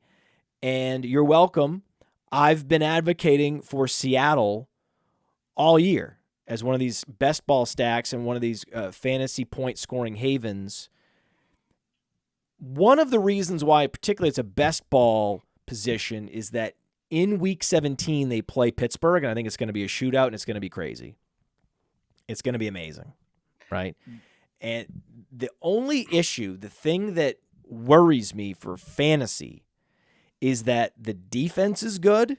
It's vastly improved over the last couple of years. They've been making all the right moves in the draft, which is just shocking.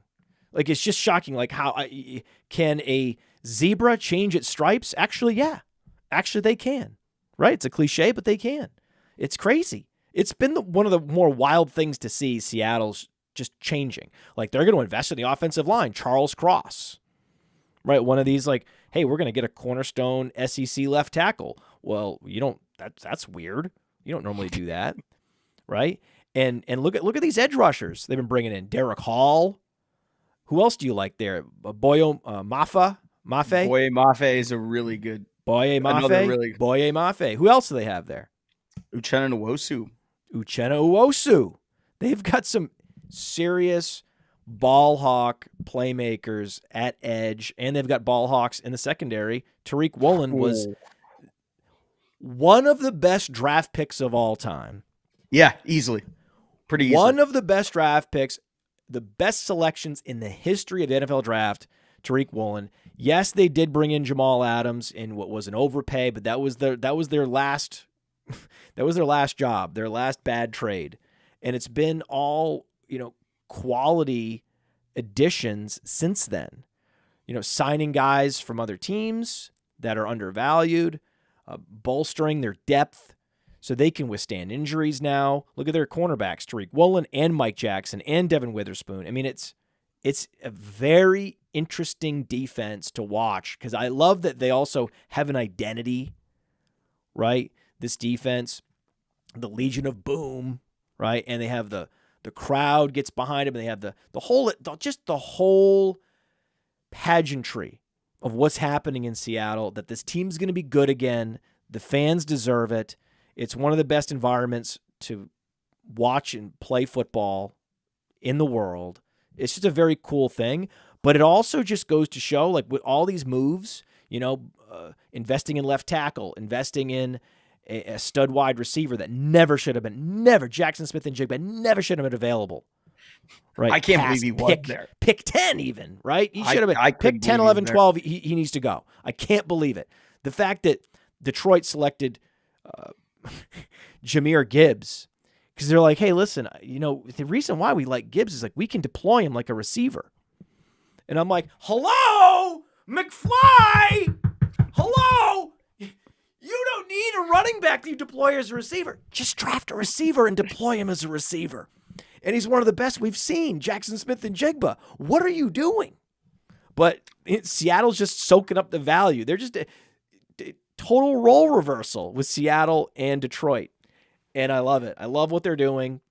I agree with you that it's a very fragile conference at the top. If there are injuries in Philadelphia, then suddenly the conference is wide open, right? And so that's a good bet on BetMGM.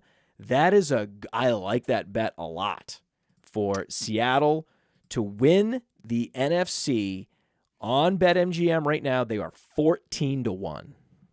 If we sim the season 14 times, Matt, it happens more than once. That's all I'm saying. Here is the other thing that nobody is talking about. They're talking about the addition of Smith-Njigba. They're talking about Zach Charbonnet coming in to bolster that running back room with Kenneth Walker. We're talking about defensive additions. One thing that nobody's really touching on, what if Geno Smith gets better? There are a lot of people that are predicting that he comes back to the pack a little bit. But every advanced quarterback metric tells you he was a top 10 quarterback in the league, some even top 5 in the league last season. What if he gets better? What if he's actually capable of carrying them in games against, your Mahomes and Herberts and Burrows of the world? If that happens, this is not only a team that can win the NFC, they could take the whole thing down. Nobody's talking about what happens if Geno Smith gets better. That's because a great thought experiment. Because guess what? It's not just a single season. You talk about regression. Well, you have to regress off of multiple seasons, because if you go back a season, he played 4 games, and he had the same completion percentage, like 69% versus 68% in 2021. Right? He had a similar yards per attempt in 2021 as he had in 2022. Right? So we're talking about now 21 games of sample where he's been a top 10 quarterback across the board in the advanced efficiency metrics. This is exciting, man. He is an exciting guy. I'm on Player Profiler right now, looking at a top 5 pressured completion percentage, top 3 play action percentage, and a top 5 deep ball completion percentage. These are stable metrics too. We're talking about one of the premier passers in the league. It's not, I know it sounds ridiculous because a year ago we predicted, and everybody predicted Seattle to be terrible, fall dead in the water. Why are you trying quarterback? No, they found something. Whatever was there, whatever Geno had in him, they found it. The question is, can he take another half step? Because if he can, then even if the Eagles are healthy, they can compete with them. That's really the question here. The roster is really good. We know that they get basically 4 games against teams that we don't think are going to be very good, in the Rams and the Cardinals. Can they split with San Francisco, and can they figure out a way, however it is, to make it to the end relatively unscathed injury-wise? Because I promise you, you do not want to go to Seattle for a playoff game. That is one of the loudest places I've ever been in my life. And I would sure as fuck not want to play a playoff game there. So the thing that could derail this is that he did also lead the league last year in interceptable passes. He was both lucky and unlucky. So for fantasy, he was unlucky because the only place he wasn't particularly accurate was in the red zone, whereas red zone completion percentage really lagged the other metrics.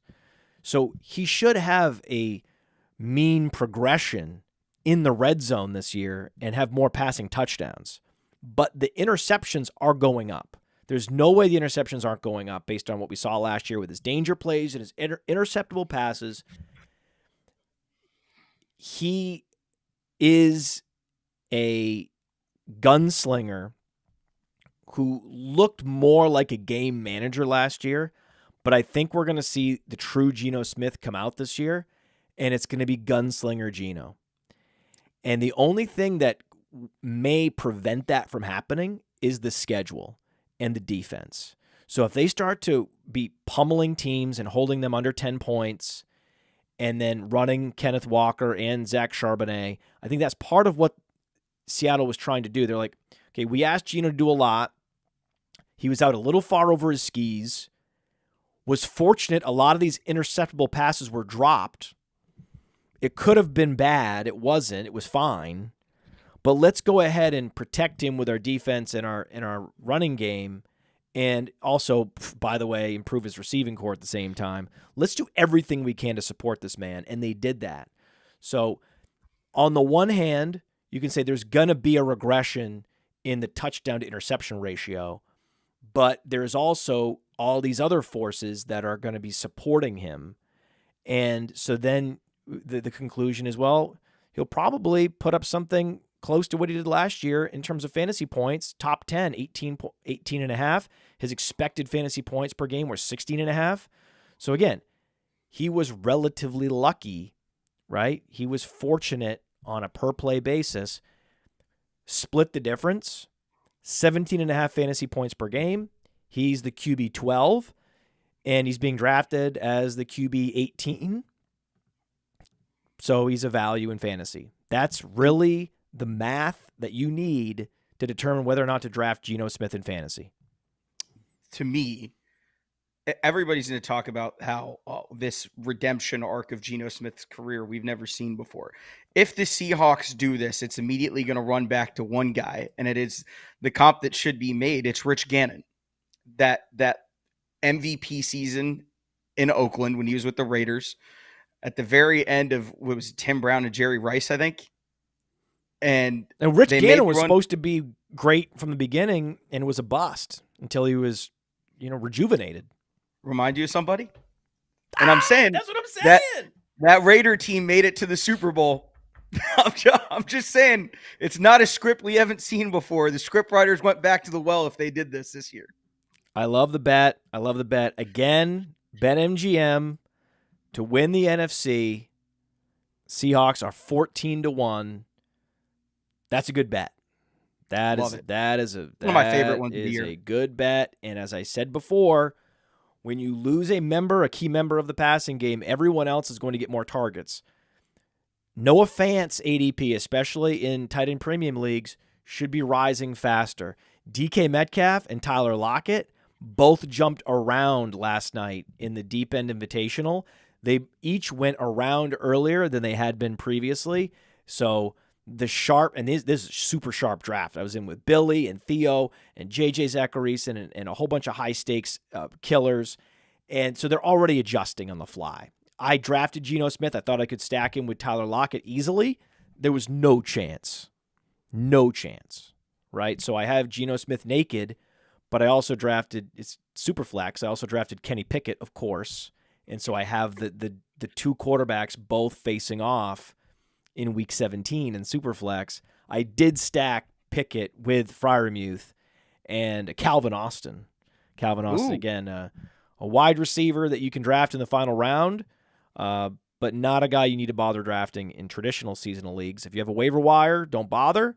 If it's best ball, guys like Calvin Austin are the way to go. Calvin Austin's like if you built a best ball 20th round receiver in a lab, his name would be Calvin Austin. He would look like Calvin Austin. He would be Calvin Austin. You open the chamber door, the smoke clears, Calvin Austin's there. That's him, right? It's unbelievable that a Calvin Austin prototype player is available in the final round, round 20, in best ball. And that just goes back to the disrespect shown to Kenny Pickett, this disrespect shown to Geno Smith. It took so many years for fantasy gamers to finally respect players like Kirk Cousins. Right now they're being drafted fairly. Well, I'm still taking the discount on the unfairly treated Pickett and the unfairly treated Geno Smith, which takes us to San Francisco. We've seen enough in preseason at this point from Trey Lance to be confident that he is not going to be starting anytime soon. The biggest problem for Trey Lance is that he wasn't dropped into a situation like an Anthony Richardson where he could start right away. He just needs snaps. And whether it's here, the USFL, the XFL, the CFL, take snaps somewhere, my guy, because playing 4 games in what amounts to basically 4 years ain't it. And he just, you can tell. There are things to like about his game. They're all very raw. He just hasn't seen it yet. He hasn't lived it yet. This is the perfect example of, a guy that just needs snaps. And he's not going to get them in San Francisco.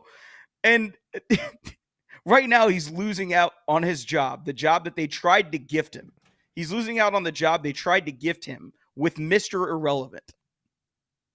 Anand, I don't believe you. I don't believe you.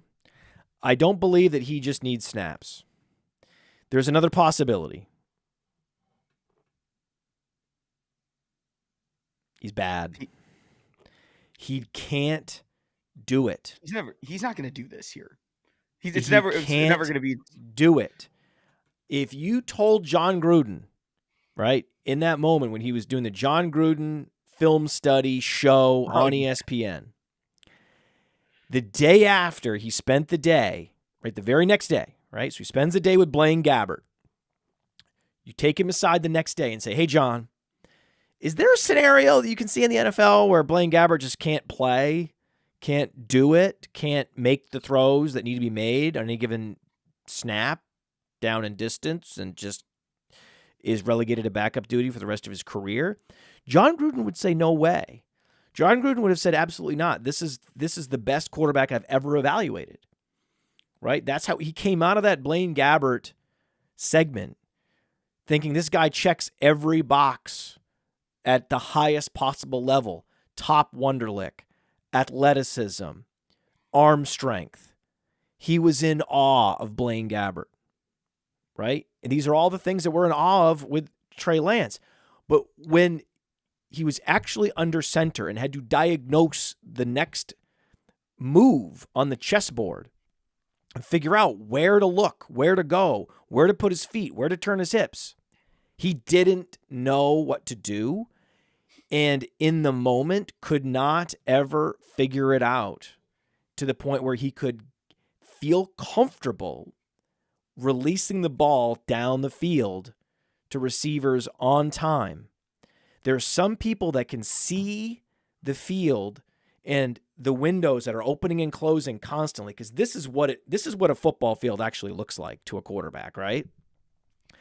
There are some people's brains that are wired in a way that it's very easy for them to know where to look, where to go, where to stand, when to run, when not to run, all those things. I would be helpless, right? I would be worthless. But it's certain guys can do it. And the guy that can do it, that's proven he can do it, is Brock Purdy. And I mean, SFB's great example. I think he was a 9th round pick, something like that. It's ridiculous. It's outrageous. Yeah. I mean, Brock Purdy is, and people are still out there clamoring for Lance. Will Trey Lance make this roster? It's a fair question to ask. Sam Darnold is QB2. There has to be right now. There's no way that if they get in a situation where they need a quarterback to go out there that's not Brock Purdy, that he doesn't get a shot before Lance does. I don't know what you do with that particular situation in Trey Lance in general. I mean, I don't even think you can call him a dynasty asset because nobody still has him. I don't know what to do. If we're predicting, my prediction would be next year Kyler Murray is a Titan. Trey Lance is a Falcon. I think that Trey Lance makes sense on the Falcons. I think he's got great weapons there. I think they can simplify the offense. I think that's an offense where with Bijan and then just the two receivers that you can focus on, one a tight end and one an outside wide receiver who can also play inside, I think they can strip down the playbook to minimize the decision-making that's necessary in those moments where all these doors are opening and closing. Though that's what San Francisco's offense is also known for, right? San Francisco is not a passing game that has lots of different options. It's like, here's two receivers, and if they're not open, then we have these other two guys, the tight end and the running back, you can dump it off to. It shouldn't be a very complicated system to learn, but for some people it is. So he deserves another chance to go play in a system which may be a better fit for him. And we've seen this before. Look at Geno Smith. I mean, whatever was going on with the Jets system was something that he wasn't able to align with. And whatever the components of the San Francisco offense, Trey Lance is not aligning with them. But it's very possible that he would align with another offense. I'm not saying I don't know what's going to happen. The probabilities are, right, because we can't say anything with certainty yet, he was a top 3 pick, and he has one of the most impressive raw skill sets, and it took Josh Allen 2 full seasons of gross inefficiency to finally figure it out. And Trey Lance has not had that much time in actual NFL games, nothing close to what Josh Allen had. So he deserves an opportunity to prove everybody wrong. But it's still fair to assess the probability that he busts and is never a full-time starter and productive in the league at more than 50%. I think that's fair. I don't think you can't really argue that based on the fact that Mr. Irrelevant came in and took his job.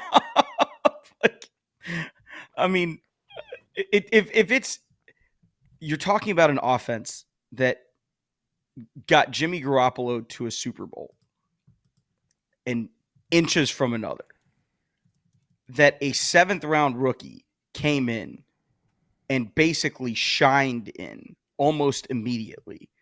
And now we're talking about Trey Lance in year 3, year 4, and we have no more information on him now than we did before. The San Francisco era of the Trey Lance project needs to end. Send him somewhere. That's right. And looking at the bets on BetMGM, the futures, they are minus 165 to win the NFC West. That is a terrible pick. I would not do that. Terrible.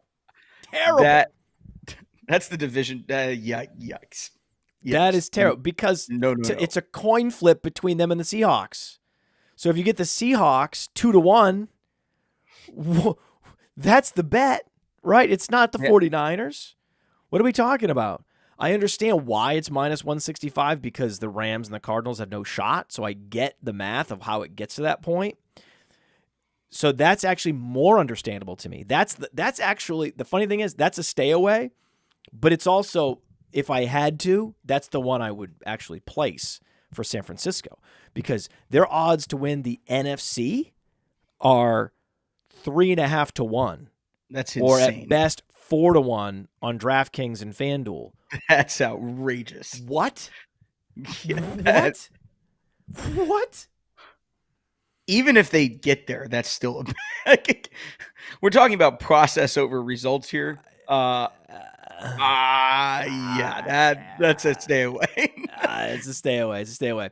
And a couple other nuggets as we wrap up here. A couple other nuggets that the people need to know, the fantasy gamers need to know about San Francisco. Number 1, Elijah Mitchell. When you Google Elijah Mitchell, can you guess what a term that you're going to see is returns to practice.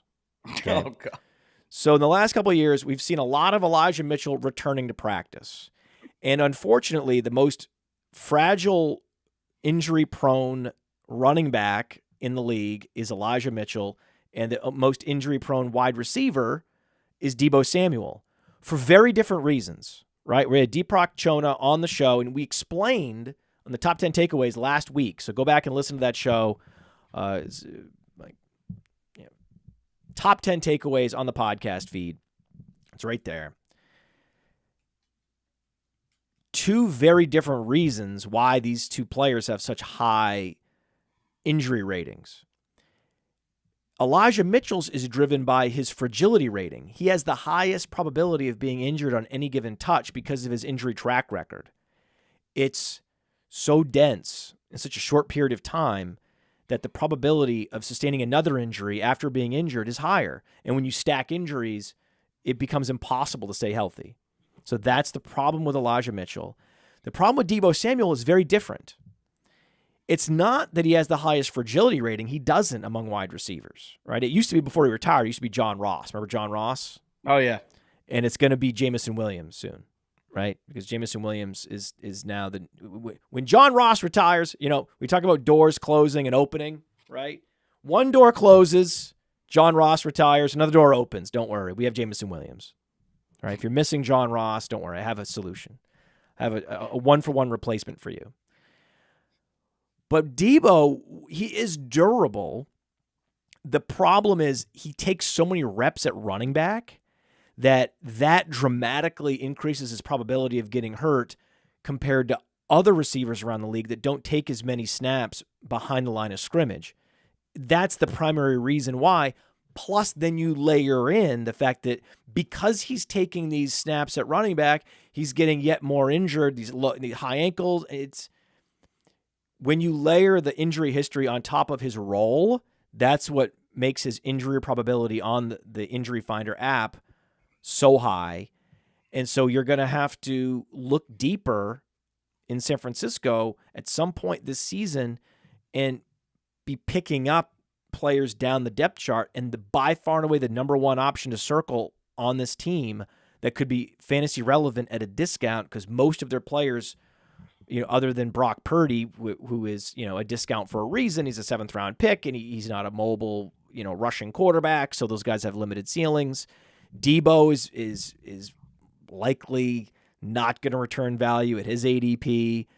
Brandon Ayuk is getting drafted right at his proper ADP. Where Christian McCaffrey is going, top 5. The value play in San Francisco is the third running back on the depth chart is going to have weeks, and that's Jordan Mason. I think when you talk about San Fran and their injuries, one of the most interesting things and you didn't even mention him, is George Kittle and where he's getting drafted. And I talked to Andrew Cooper about this not horribly long ago, because he knows more about tight ends than I'll ever forget. He was telling me that the concern of drafting Kittle where he's going right now, especially in high-stakes leagues, is the target consolidation in San Francisco is Ayuk, Deebo, Christian McCaffrey. If you can't figure out a way to get George Kittle into those top 3 options, and how they use CMC. So, barring injury, Kittle's probably not going to pay off at ADP.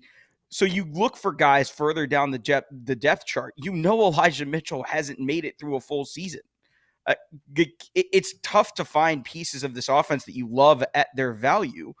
And part of it is because we know the offense is going to be good. It's going to generate points. The question is who is going to be scoring them. That's what we didn't know at running back until Christian McCaffrey came over last year. There are 2 rookies, though. Cameron Latu and Braden Willis, they could be relevant at some point this year. They could be. I don't think George Kittle's going to get hurt. I think he's going to get touch squeezed, like you said. I think the McCaffrey addition, McCaffrey arriving in San Francisco, it's been a slow coming to Jesus, internalizing the negative effects on George Kittle. We talked about it with the read progressions, right? It's like Deebo and Ayuk, and then it's either or with your check down. And that's a problem for George Kittle. In the Deep End Invitational that I just participated in, I talked about stacking Pickett with Freiermuth, but I really did walk a line. Like, I put that through a keyhole. That was a tough stack to get because it is tight end premium. And the guy that went a couple picks before was George Kittle. I considered Kittle before, and I was like, no. For all the reasons we just talked about, I'm going to pass on Kittle, hope to get Freiermuth.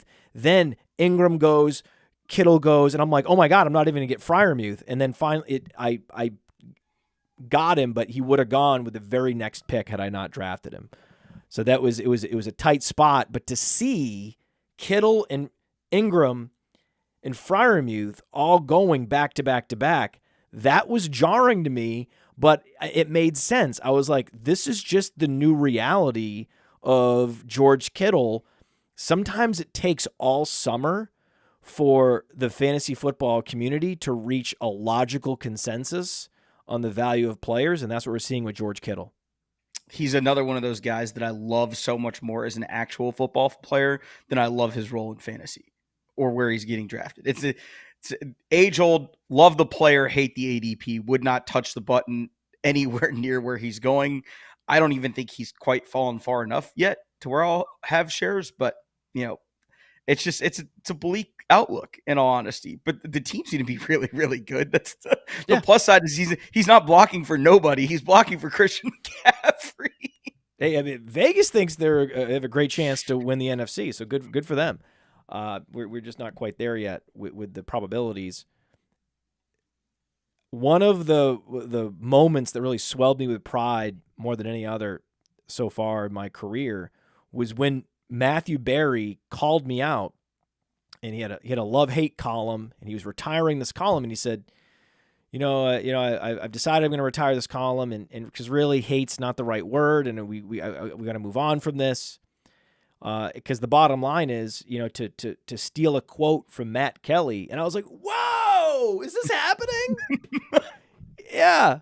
And so from my lips to Matthew Berry's pen, I don't hate players, Anand. I hate ADPs. Hey, I want to take a moment to thank you for tuning in. It's important to me that all of our media be free. This is only possible because of you allowing a true independent sports media enterprise to thrive unlike any other in the business. So please subscribe to the All In Package to continue to make all of this possible, to ensure that all of our stats, information, data, content is available to you, especially you, the people that get the site and get the show.